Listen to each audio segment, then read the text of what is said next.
Welcome back to the Today with Tally podcast, folks. We have a great show in store for you today. We sit down with a U.S. Navy combat veteran. That's right, a devil doc, Shannon Book, who is a singer, a songwriter. He is no stranger to the show. This man has appeared on episode 54 and episode 146. If you want to get to know a little bit more about him before you watch this, it will certainly help guide you down the road that he has been down and where he is at right now. We talk to him next, but first. Hello, friends, and welcome to another exciting episode of Today with Tally.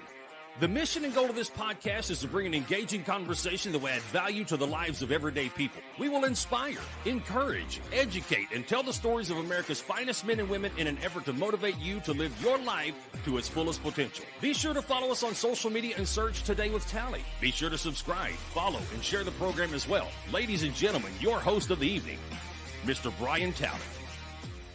U.S. Navy combat veteran Shannon Book gets out of the Navy, becomes a singer-songwriter, and he's big time in the veteran community as well as in the civilian world. This guy travels the country. He sits down in bars and coffee shops across this land from sea to shining sea, putting his lyrical magic out there for everybody to take in.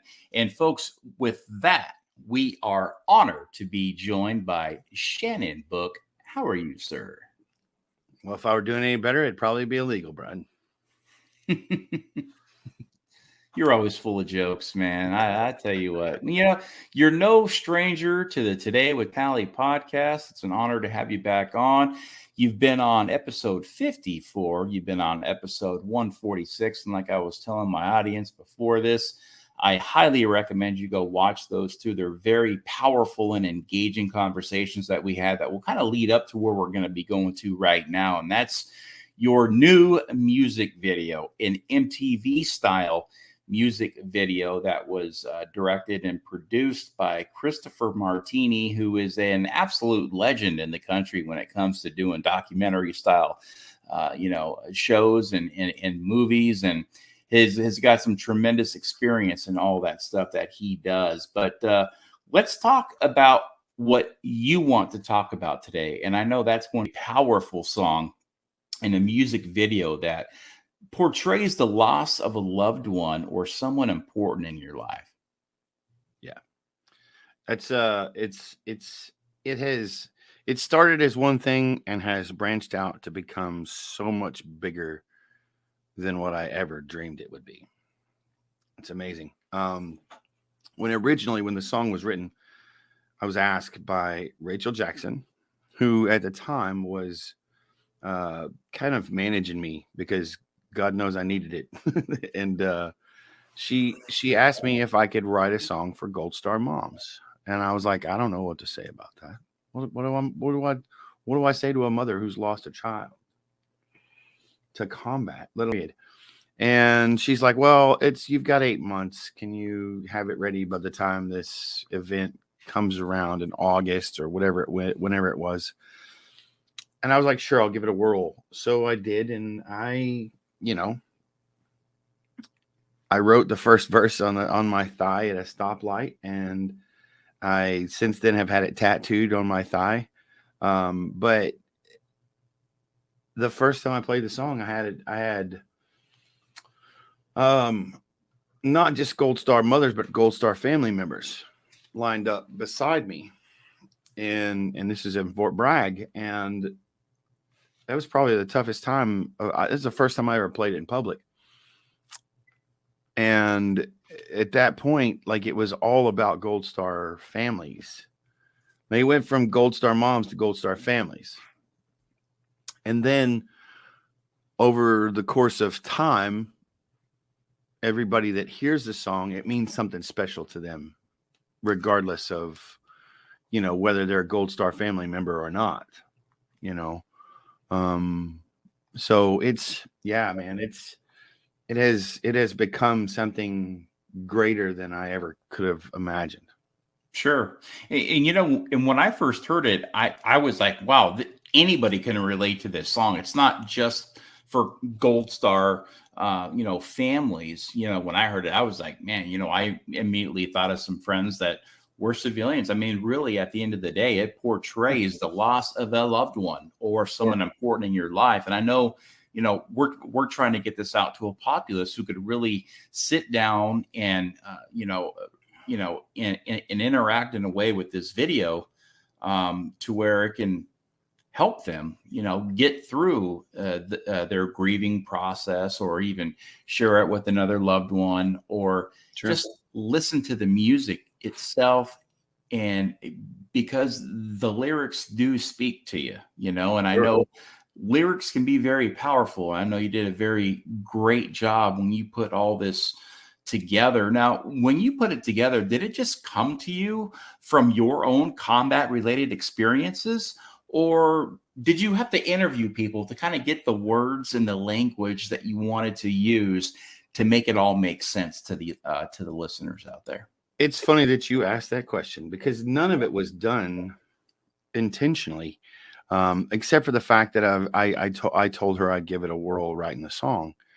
That was the only intention initially. And then, throughout the course of time, I became part of several different organizations, the Corman Memorial Foundation and Camp Lejeune, all these things.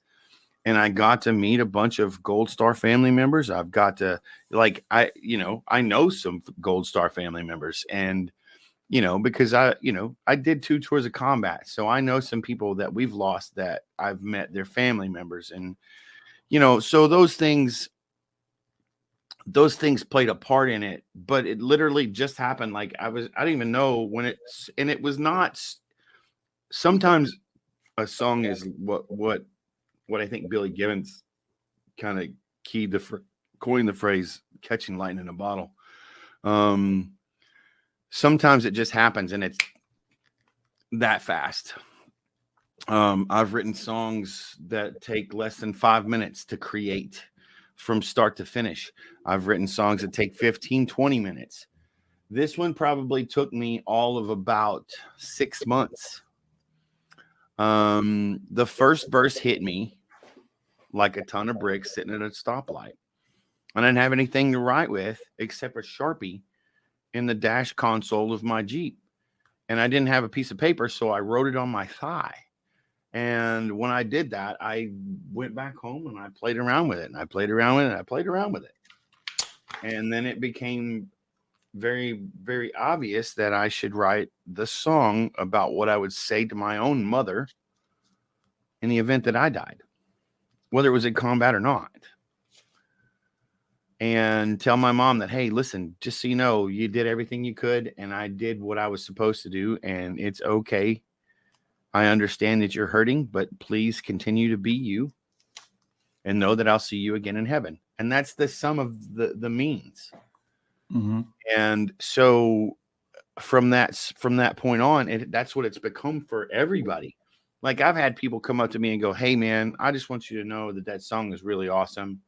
I just lost my mom last week. I'm not going to tell that person it's not what the song's about. Like, why would I do that? What? Let's just think about this logically. A, from a business perspective, why would I do that? B, from an emotional perspective, why would I do that? Unless I was just a sociopath or a psychopath and didn't care. And C, it's art. It's art, and it's art is in the eye of the beholder. It always has been, always will be. And you're going to see what you see out of a painting or a song or a sonnet or whatever it is. You're going to see those things that you see regardless, because it's from your perspective. The things that season our own soup are the reasons that we see what we see. Makes sense. Mm-hmm. And how we view life and how we do things in our own life, and our moral compass and all those things have a lot to do with it. And so I can't take that away from anybody. So why should anybody take that away from anybody? The perspective of the song belongs to the person that it belongs to. Mm-hmm. Well, depending on who hears it, they're going to hear different things in it. Yes. If you're a Gold Star family member, you're going to hear a lot of the Gold Star, stuff about somebody in combat. If you're a civilian, you're gonna hear it in a different way. I mean, it's we all go through traumatic loss and grief in life. It doesn't matter if you're in the military, first responder, or civilian. It don't matter. We all have those same feelings. Right. Now, music helps reflect life. Right. A lot of it does. Sure. And, it's very healing, this song, Dear Mom. It could be healing and awful, and it can also offer some sort of peace to those folks that may be going through some troubled times. Sure. It will also make you cry. There will be some times where it gets extremely emotional. And that's all normal. And crying, I think that's all just a part of the grieving process in its own right, in its own self. I may or may not be known for that. Yeah. And I know you wear your heart on your sleeve. You're a very passionate guy. You are sensitive. You're tough, but you're sensitive, and that's fine because that's very transparent. Yeah. I mean, dude, there's nothing wrong with having some sort of sensitivity. I mean, I'm a sensitive guy, but I'm also, I consider myself to be a strong, tough guy. Sure. Right. I've got a family. I've got kids that I love wholeheartedly. That is my heart and that is my life. I love my country, and so,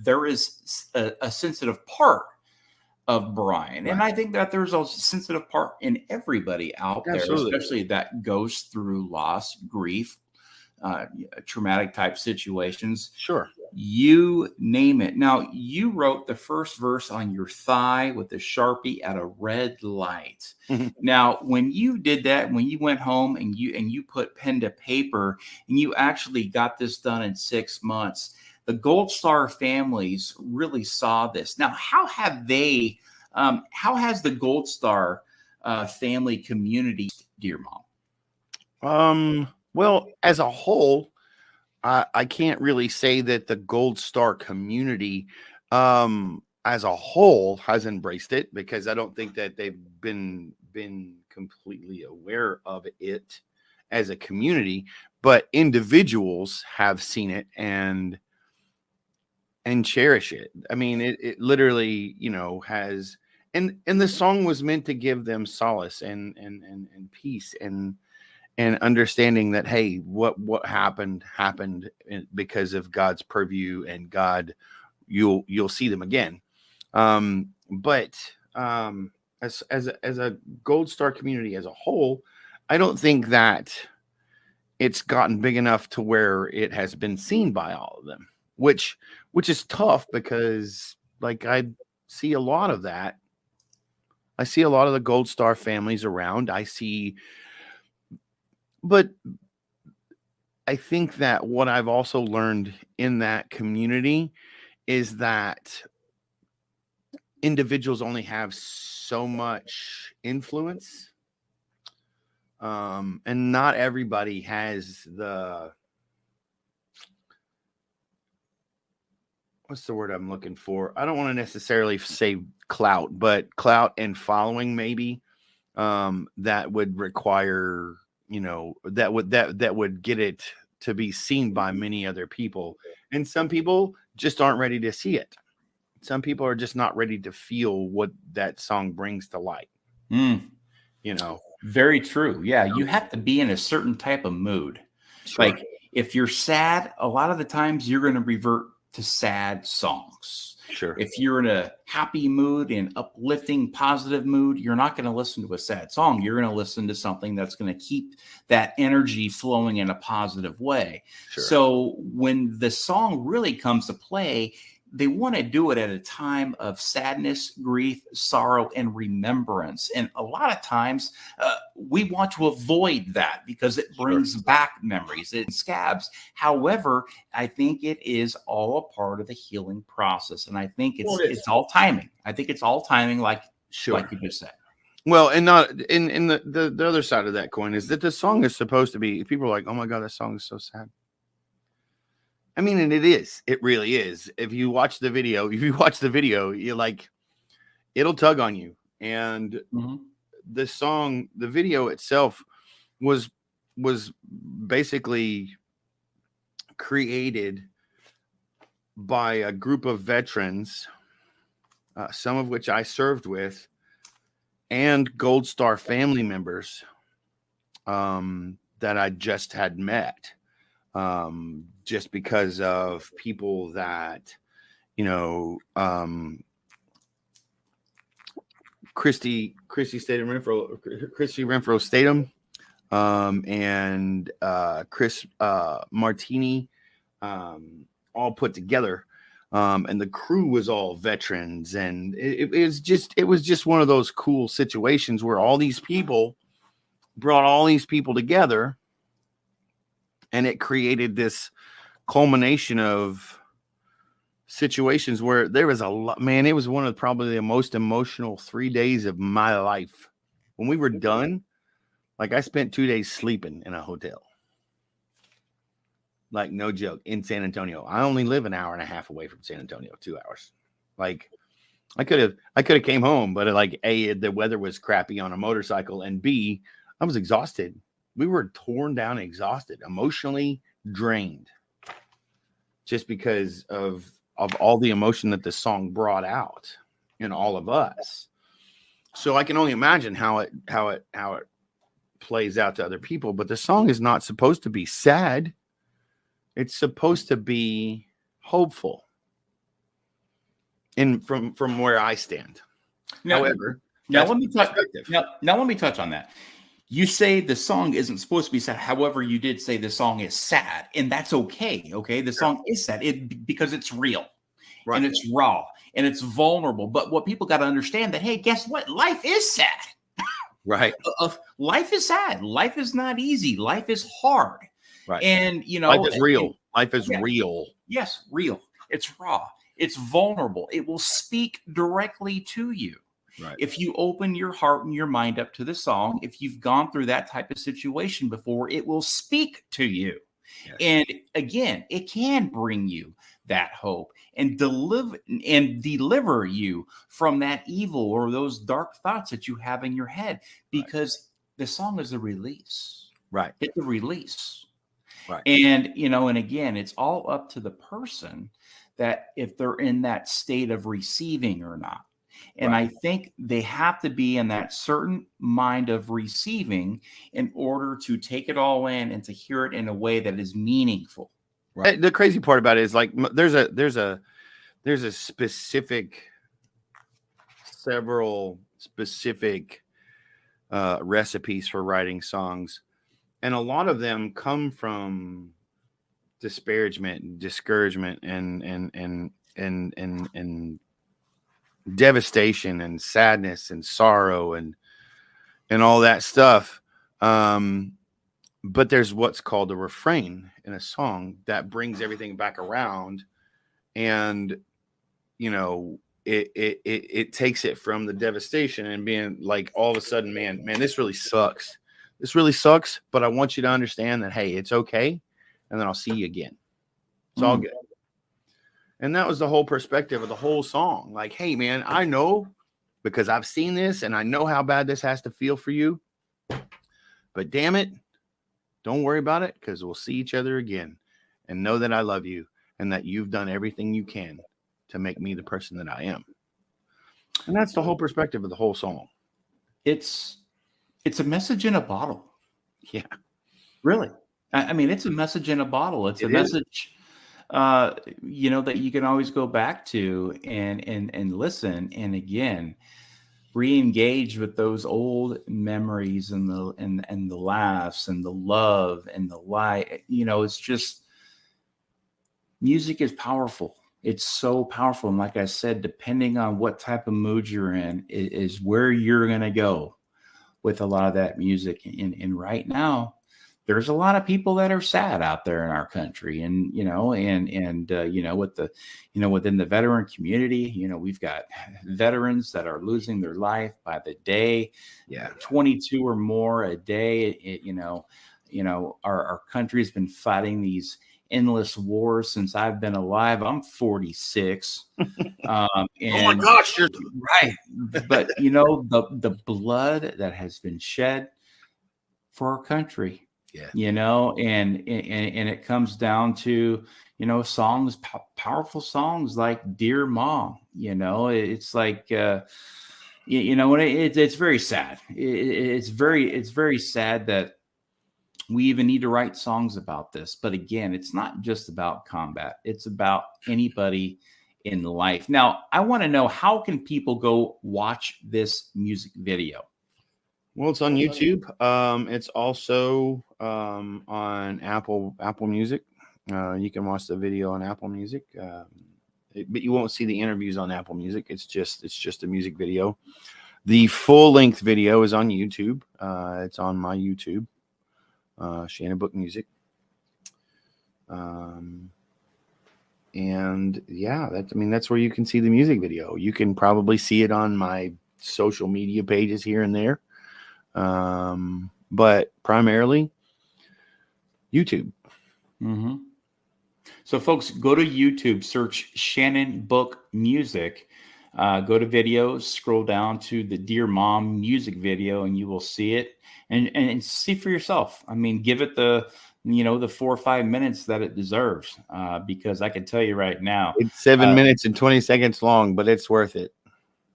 Okay. The 7 minutes it deserves. I know that the song isn't 7 minutes, but the video, yeah, it the singing part, isn't 7 minutes, but it's the movie behind it, that starts it in the beginning, and it kind of sets the stage, and it kind of sets the scene, and then you go through the song, and then of course the ending. But it is grief stricken, but again, folks, these feelings and these emotions will come out in you, and and the people you love, and again, it may not speak directly to everybody, but I know it will speak directly to about 99% of the people that watch it, because we've all through those traumatic type situations of grief and loss, right? And it will bring back some of those memories of your loved ones that you may have really even try to forget about, because you love that person so much. But it's times of remembrance like this that are very, very, very powerful. And again, I think it's all part of that healing process, but you need to be in that receiving mode, to take it all in and to really digest it in ways that it deserves, I think I've gotten to the point to where I would just tell everybody, like, if you can take, and I say this pretty much every time I play it, if you can take the word mom out and put whoever you are, right, to whoever you've lost, then that song is from them to you to let you know that it's okay. Yeah, that's the message in the bottle type stuff. It's, the cool thing about this song is that it's going to be great in 20 years. I never really heard of it, right today. Analogy like that, but I love, thank you for that huge compliment. That's a huge compliment to me. What I've never been labeled as a message in a bottle, but it is. That's a huge compliment to me. Oh, well, I'm just spitting truth here. I've seen the video. I've heard the songs. I've breaking bread with you, and we've eaten, sushi like Shamu, and and I know what you're about. And we should probably do that again. So, yeah, totally, man. Let's pause here just 1 minute, just to let you know, your mic is hot, and so are you.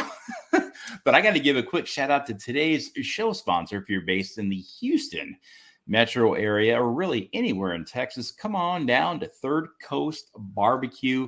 My great friend Troy Mulligan, a diehard Texan, award-winning pit master, invites you to come on down and get you some of the best Texas barbecue you've ever had.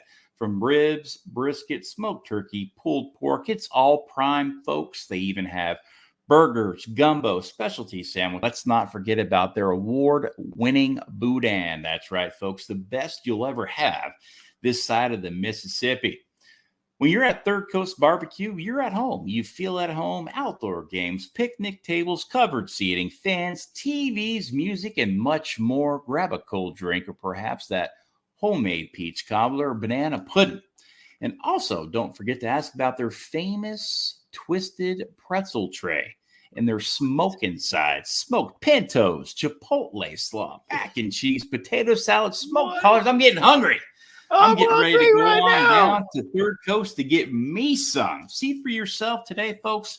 Third Coast Barbecue is conveniently located at 25219 Oakhurst Drive in Spring, Texas. Right off 45 in Rayford. I'm talking, folks, 30 seconds. Right off 45. It is very conveniently located. Call today, 281-699-8883. They are open, I think it's 3 to 4 times a week.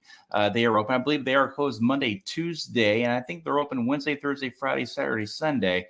But call 281-699-8883, and they are only open. They're open until they sell out every day. So they are a restaurant that is cooked to order. They get it all. It's all fresh. As soon as they run out of food, they're done. They're closed. If they run out at 2 p.m., they're closed. If they run out at 5, that's when they close. So like I said, there's no set hours. They open at about 11:30 every single day, and they are open until closed. Folks, go check them out. Third Coast Barbecue, smoking up the Gulf Coast. They got you. I don't even know. I don't even know if you understand what you've just created in me, because I promise you, you and I just had another food date that is going to be set really soon, right next to your house. You know, I'm an intermittent faster, and you know, I love going to a couple of establishments here near me. You know, Honor Cafe and you know, Third Coast Barbecue. But I only eat one time a day, and I like to eat with my family a lot of the time, so I don't out a whole hell of a lot when I'm just by myself. Right. So I have to like really make dates. I got to get in there, see my great buddy, you know, Troy or Chris or whatever it may be at these different establishments. You let me know when you need to see your buddy Troy. Yeah. And I will come see you and Troy. I always need to see Troy. Troy's a great guy. And Dee Dee, they do a great job of running Third Coast. And like I said, man, this guy's an award-winning guy. He's been at this a long time.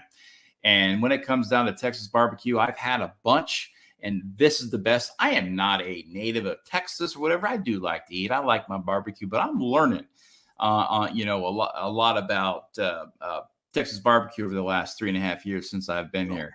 And I could tell you from experience alone, this guy, again, award-winning. Pitmaster is pretty much a great way to sum up Troy Mulligan and what he does every day at Third Coast Barbecue here in Spring, Texas. So nobody likes a bragger. Yeah. Yep. Hey, man, the dude is on. I'm all about it, bro. I'm all about it. Yeah. He's got it down to an art, and smoking is indeed an art. And that's a good way to really start a fight in Texas. You want to start saying, oh, my barbecue's better than your barbecue. Right. It's like, holy cow, man, here come, people will throw hands talking about barbecue. That's a fact. And boudin. And especially boudin here in East Texas. Yeah. I can't believe you said has the best boudin this side of the Mississippi. Holy, what? I'm telling you. You got to, I'm telling you. Troy ain't no joke. He ain't no joke. I'm telling you right now, man. His boudin, it's got brisket. Well, you're going to need to get me a date soon, son. Yes. You're going to need to get me a date soon, son. Well, you let me know. And I'll meet you there. You know what? Bring your guitar, dude, and you could even probably do some live music. He has that, out there as well. That's cool. I yeah, and folks can hear "Dear Mom" in person. All your other hits that you got out there, man. I mean, like I said, dude, you're a guy that I've got plugged into my Spotify, and when I'm out on my walks, I've always tuning in to folks like you and, Scotty Hastings. I mean, he's got some awesome stuff too. I mean, you really have surrounded yourself with a lot of great veteran artists out there. Scotty's a horrible person. That's why I love him. He's getting ready to release some new music in November too, man. It's going to be good stuff. doing some stuff out there, Yeah. Can't wait to see it. I know he's been doing a lot of stuff behind the scenes, as he should be, and it's always nice to operate under the cover of darkness and then come out and surprise the world, right? Boo, boo, boo. Yeah. So let's get back to Dear Mom. Now, you are a combat veteran, and that's what they say anyway. That's what they tell me. Yeah, and I know you've seen a lot of stuff that you can't unsee. And like I said, folks, go watch episode 54. Go watch episode 146. You will learn and know and appreciate who this man is that we're talking to right now in Shannon Book. Now, this song, Dear Mom, it's probably a song that, I mean, you say sometimes I can write a song in an hour or 2 days or a week, and this took you 6 months. Yeah. How many times did you start and then crumple it up and throw it away, and then start and then crumple it up and throw away? And how did you really come into the realization of, okay, I'm done now? Did you have to go to a park? Did you have away? Had to go on vacation? How did you get your mind right in order to write this very extremely powerful song? I really, to looking back at that, it's hard for me to even really digress and express that, because I can sit here and tell you that generally when I sit down to write a song, probably 75% of the time, it doesn't take very long. But this song, when the first verse hit me, which was probably 2 months, and I thought about it regularly. I don't what am I supposed to say? I've got this song I've got to write in freaking 8 months, blah blah blah, yada yada yada. And I'm thinking to myself, I really don't know what to say. And when it finally hit me at the stoplight, probably 2 to 3 months after I said yes,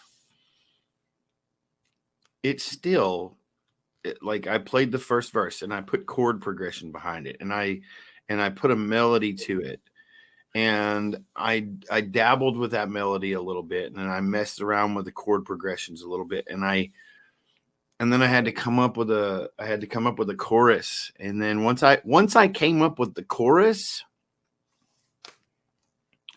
once the chorus was solidified, at that point it was pretty much done. Like it like the lightning struck at that point. But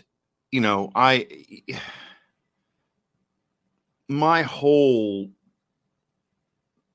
time back then was wrapped around working with nonprofits, veteran nonprofits like Hope for the Warriors, the Wounded Warrior Project, like all these freaking and local nonprofits, the Corman Memorial, and just local friends who'd been, like, I was in Camp Lejeune, and like 90% of the campfires that we hung out around in the backyards, I would be playing these musics, and here we would tell stories about things that we've seen or experienced or done. And so we sharing all this stuff and doing all these things. It just all kind of culminated together into one visual, like, acuity test where I'm like, all right, do you see the E on the paper up here on the wall? Yep, I see the E, so then it all just kind of it all kind of fell into place. But it took all of those experiences to bring me to the realization that I needed to write the song about what I would say to my own mother if I didn't come home. Whether it be combat or not. And the fact that I'd already lost several friends in combat, as it were, and losing friends daily to suicide or alcoholism or drug addiction or whatever it is, because of the things that we've experienced and or whatever, and drinking myself to death, it just kind of all came together. I just needed to tell my mom how I felt about what life has done for me. And that's it. Yeah, I mean, the song is like a hardcore utility knife that has, a million blades in it, and each one of those blades could represent what exactly it is that you're talking about. Like you said, replace the word mom with your loved one, or Right. whatever it may be, a family member, a friend, a colleague, and it will talk directly to you. But nobody will hear it the same way. Hence the utility knife thing. Some people may need a blade, some people might want the scissors. But regardless, it's different. Some people just like to rip shit off the ground. Yeah, some people like a little toothpick in it. You're going to hear it all in a different way. You're going to hear it in different fashions. You could hear it in a good mood, and you're going to pull something from the song. You can hear it in a bad mood, and you're going to pull something from the song.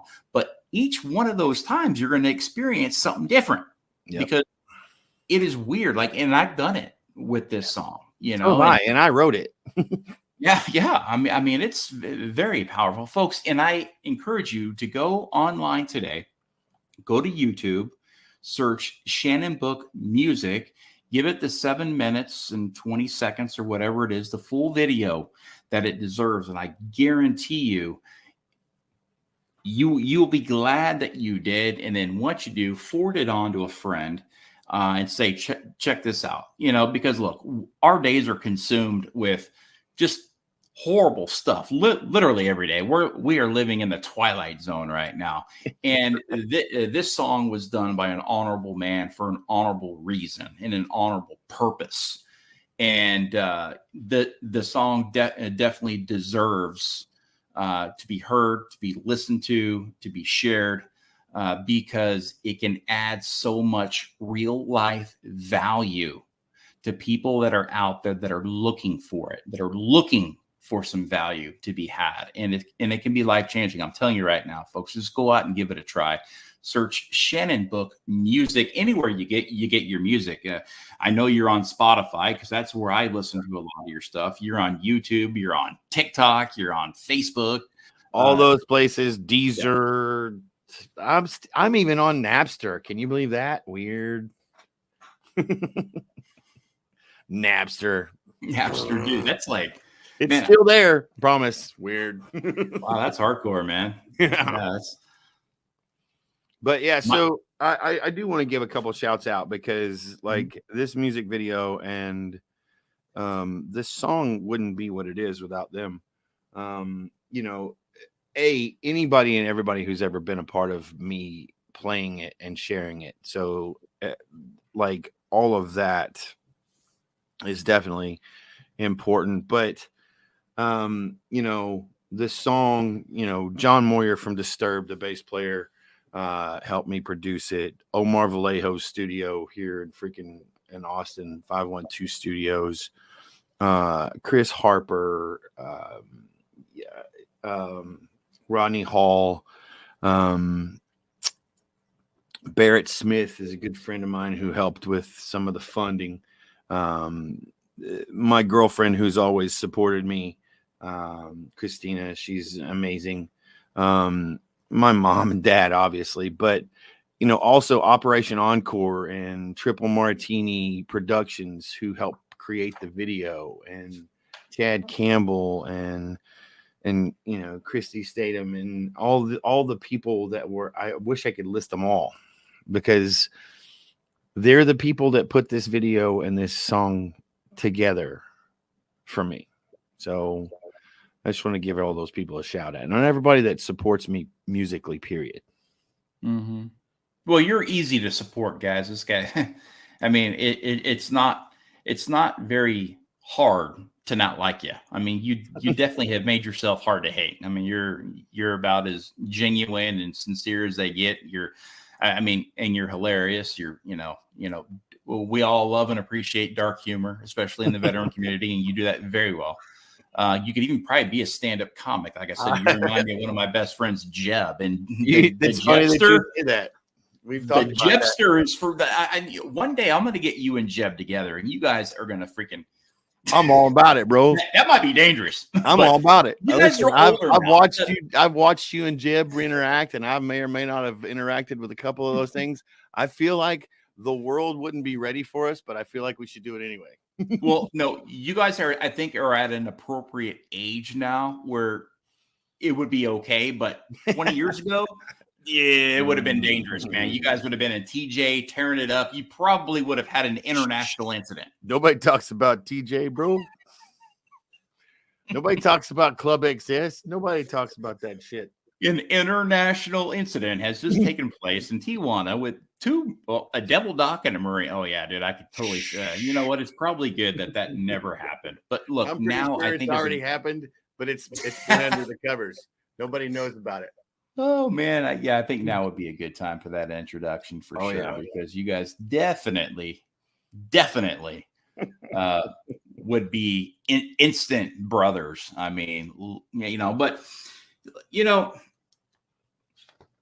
a combat vet, and I got one last final question for you here, before we part ways and go eat some barbecue. Nobody likes a bragger. Now, are we doing enough for our veterans in this country? Lord, that's a loaded question. And I think you already know the answer to that question. Absolutely not. But we also, I think everybody thinks that they're doing enough for the veteran community. But I don't think that the veteran community needs a bunch of handouts either. Mm-hmm. I think that our veteran community needs to be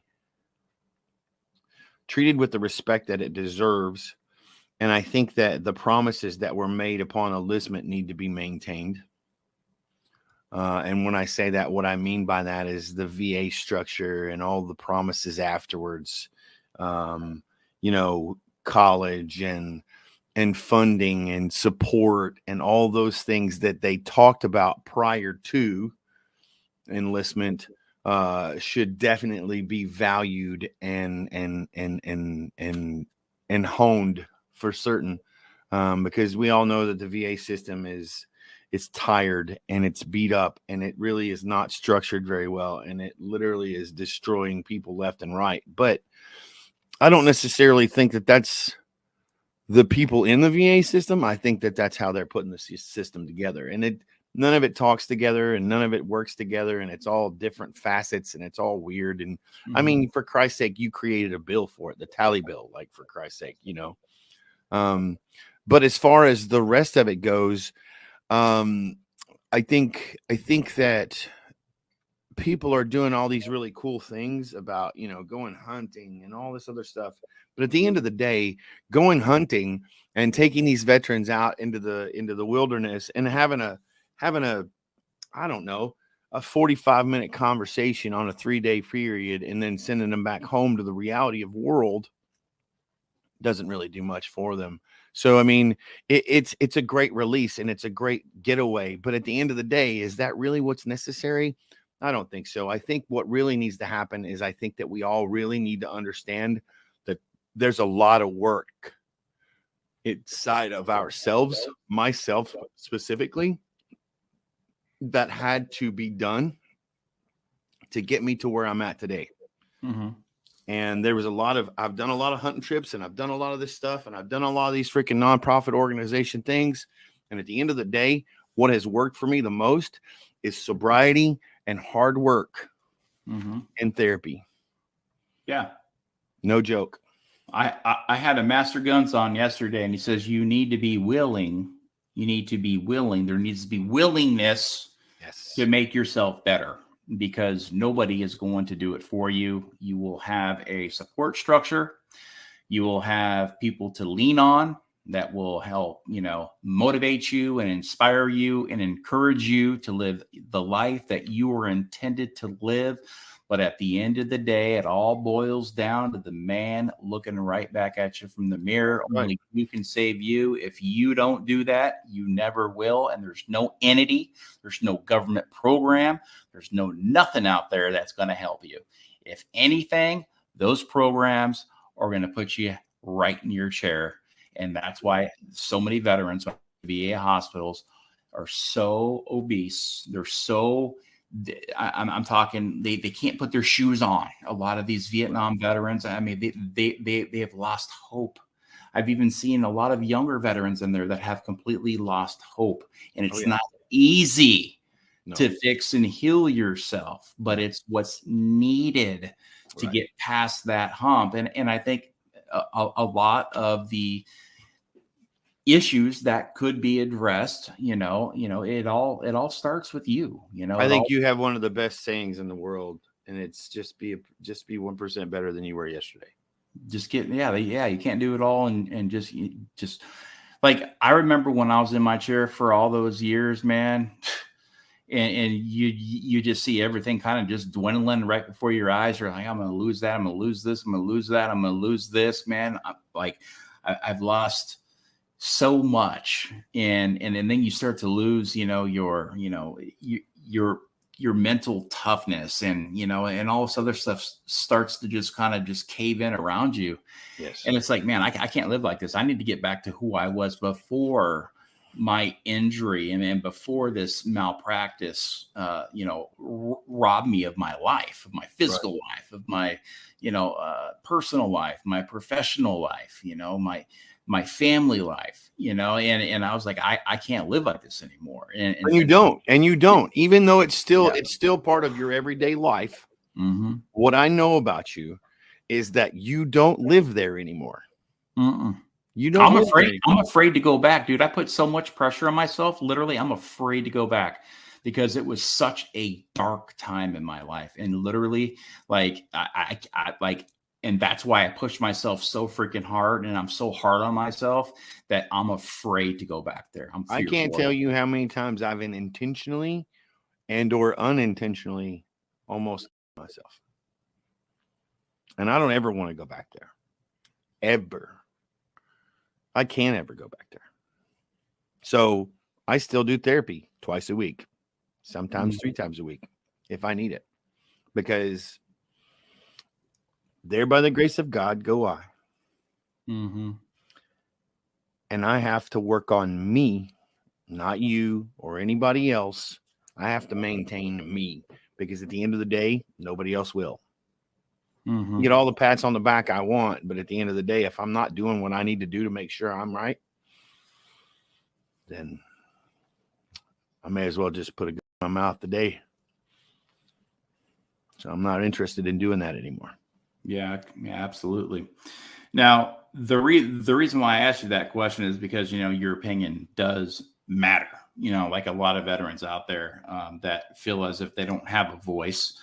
But we all know that only you can save you. But at the end of the day, as well, as that veterans shouldn't be fighting for benefits and services that were promised to them. Correct. And again, I think a lot of that also leads to them being in a dark place. If they can't get out and hold down a job because of post-traumatic stress or a bad back or a knee that's been operated on 5 or 6 different times, or if they're missing limbs, or if they are, mentally impaired to go out and operate in a functional type society, that the VA needs to be there to address those needs. And oftentimes they are not appropriately addressed. And that's where, or the timeline's too expanded, or whatever that is. We don't do that because it's not in our purview.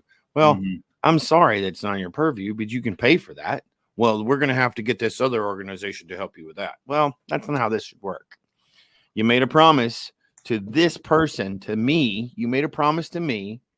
The government made a promise to me that when I am done giving my soul and my body to that flag on the wall right there, that you are going to take care of me in my later years. Period. Those were the promises that were made. And those are the promises that need to be kept. I don't care how they do it. Absolutely. Listen, man, we could talk here for hours and hours. You're somebody that I definitely hold in very high regards and respect the heck out of you, man. And the work you're doing in the veteran community and the military community in the first responder community and in the civilian community, really the community at large, is truly admirable, because I know you are changing lives and you are saving lives, because I've seen it, I've heard it, I feel it, and now we're preaching it. Go check out Dear Mom today on YouTube. Watch the video, share it with your friends, share it with your colleagues, because I tell you right now, it will be the best 7 minutes of your day. It may make you sad, you may cry, you may be emotional, but I tell you what, it is there for you to help heal yourself and to help you can go through those moments again on the remembrance, folks. It's not a negative song, it's a powerful song, and always remember that. Shannon, last word. Brian, I always love being on here with you, man, because you're